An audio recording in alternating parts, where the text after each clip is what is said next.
दुनिया की क्या मशहूर मार्केट में अब शुरू होने जा रही है नई टेक्नोलॉजी की जंग। और ऑस्ट्रेलिया क्या ऐसी मसूर तैयार कर रहा है जो सूखा भी झेल ले और 45 डिग्री की गर्मी भी सहन कर ले और खराब मिट्टी में भी रिकॉर्ड पैदावार कर दे। और अगर ऑस्ट्रेलिया अपने इस मिशन में सफल हो गया तो क्या आने वाले सालों में दुनिया में मसूर की सप्लाई बढ़ जाएगी और क्या अंतर्राष्ट्रीय कीमतों पर दबाव आ जाएगा और क्या भारत के किसानों के लिए ये एक नई चुनौती बन सकती है। दरअसल ऐसी खबरें निकल कर आ रही हैं। दुनिया के सबसे बड़े मसूर निर्यातक देशों में शामिल ऑस्ट्रेलिया ने अब मसूर का उत्पादन बढ़ाने के लिए अब तक का सबसे बड़ा रिसर्च मिशन शुरू कर दिया है। ऑस्ट्रेलिया की grain research and development corporation यानी GRDC ने देश के नेशनल लेंटिल ब्रीडिंग प्रोग्राम की जिम्मेदारी ऑस्ट्रेलियन ग्रेन टेक्नोलॉजी यानी AGT को सौंप दी है।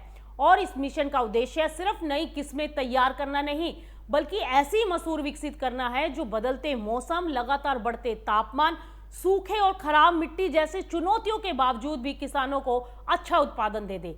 सबसे बड़ी बात, जहां पहले किसी नई मसूर किस्म को विकसित करने के लिए करीब 10 साल लग जाते थे, अब ऑस्ट्रेलिया स्पीड ब्रीडिंग टेक्नोलॉजी की मदद से इसी प्रक्रिया को सिर्फ 6 महीने में पूरा करने की दिशा में काम कर रहा है। यानी रिसर्च की रफ्तार कई गुना बढ़ाई जा रही है और इस तकनीक में नियंत्रित वातावरण, कृत्रिम रोशनी और आधुनिक जेनेटिक तकनीकों की मदद से पौधों की नई पीढ़ियां बहुत कम समय में तैयार की जाती हैं।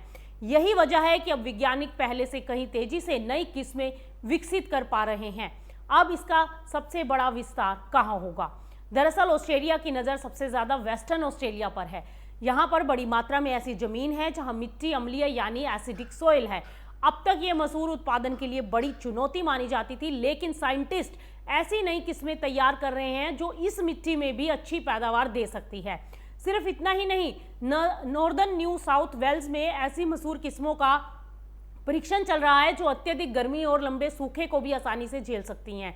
और अगर ये परीक्षण सफल होते हैं तो ऑस्ट्रेलिया उन इलाकों में भी मसूर की खेती कर पाएगा जहां आज तक इसकी खेती संभव ही नहीं थी। साइंटिस्टों के सामने सबसे बड़ी इस समय चुनौती क्या है? क्योंकि उनका ये कहना है कि समस्या सिर्फ अब मिट्टी का pH नहीं, असल चुनौती है मिट्टी में मौजूद एल्यूमिनियम और मैग्नीज जो पौधों की जड़ों को नुकसान पहुंचाते हैं। इतना ही नहीं, ये तत्व उन राइजोबियम बैक्टीरिया की क्षमता भी कम कर देते हैं जो पौधों को नाइट्रोजन उपलब्ध कराने में महत्वपूर्ण भूमिका निभाते हैं। इसीलिए साइंटिस्ट 2 स्तरों पर काम कर रहे हैं। पहला, ऐसी मसूर किस्में तैयार करेंगे जो अम्लीय मिट्टी सहन कर सके और दूसरा, ऐसे नए राइजोबियम बैक्टीरिया विकसित करना जो इन परिस्थितियों में भी प्रभावी तरीके से काम कर पाएं। नई तकनीक से अब पूरी खेती बदल सकती है और इस पूरे मिशन में DNA, market technology, genotyping, genetic prediction tools और फील्ड ट्रायल जैसी आधुनिक तकनीकों का इस्तेमाल किया जाएगा और इनकी मदद से साइंटिस्ट हजारों पौधों में से सबसे बेहतर जीन वाली किस्मों की पहचान बहुत तेजी से कर पाएंगे और इससे नई किस्मों के विकास की लागत भी कम होगी और समय भी। अब भारत क्योंकि दुनिया का सबसे बड़ा दाल उपभोक्ता है और जरूरत पड़ने पर मसूर का आयात भी करता है, और अगर ऑस्ट्रेलिया आने वाले सालों में अपने उत्पादन में ऐसी बढ़ोतरी कर पाता है तो विदेशी बाजार में मसूर की सप्लाई बढ़ जाएगी और ऐसी स्थिति में अंतर्राष्ट्रीय कीमतों में दबाव आएगा और भारत को सस्ता आयात मिल सकता है, लेकिन घरेलू किसानों को कम कीमतों की चुनौती का भी सामना करना पड़ सकता है।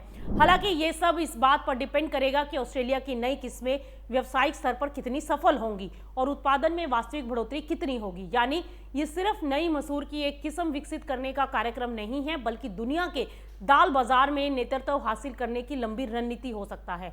और अगर ये मिशन सफल हो गया तो आने वाले सालों में विदेशी मसूर व्यापार, कीमतों और कंपटीशन की पूरी तस्वीर बदल देगा और इसकी सीधी गूंज भारत के किसानों से लेकर दाल कारोबारियों तक सुनाई दे सकती है।